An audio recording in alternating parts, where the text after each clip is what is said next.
Hi there, I'm Mark again. This is my first rant, so I'm not going to say the word fuck nearly enough.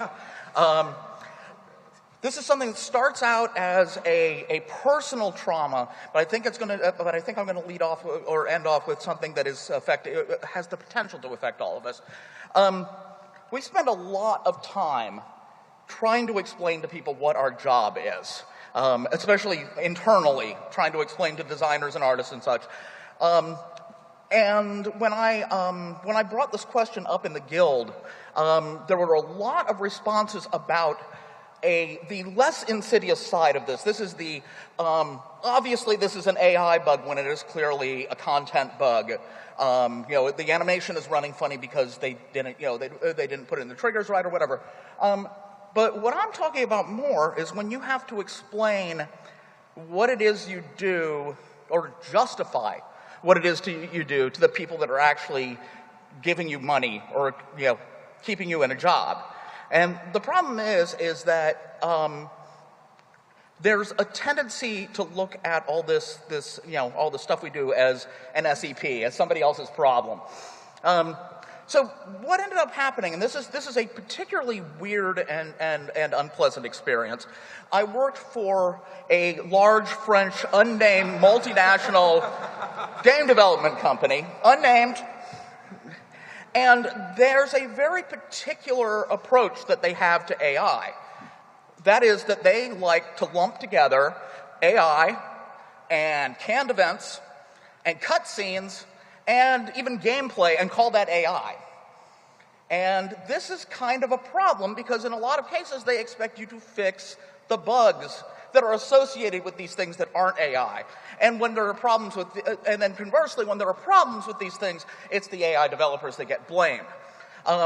So looking at this and talking with a number of people, I couldn't really figure out if this was a problem of a large French multinational unnamed company, or if it's a French problem, though talking with Ericsson, he did say that there is something in the French culture that leads to this, but it might also be a Europe problem. Regardless, because of this fighting back and forth that we had going on, there was a lot of contention between our office in the US and the home office in France. And it led to lots of conflict, and it wasn't an awful lot of fun, especially if you were on the AI team. During this time, right around this time, I became really ill and ended up having to leave the company, and this is a good thing. Because in order to fix our problems with the AI, this large, unnamed French multinational company decided that they were going to send us an expert to shadow over us and fix all the problems that we had. An expert. Definitely an expert.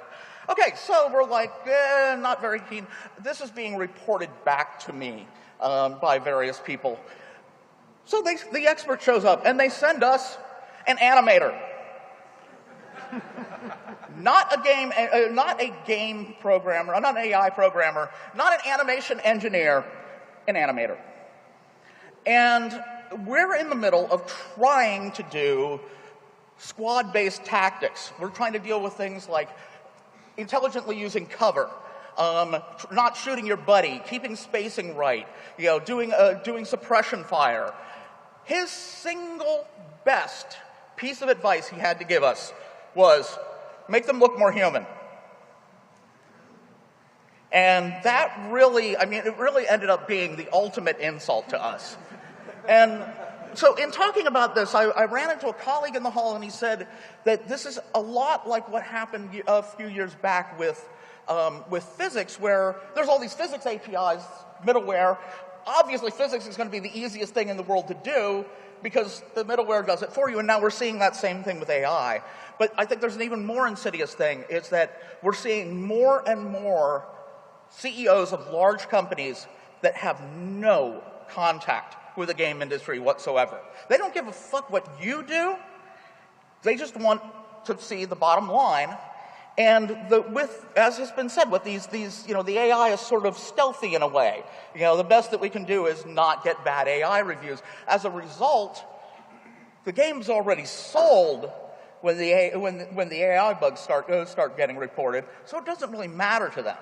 So what we really need is some sort of advocate, slightly higher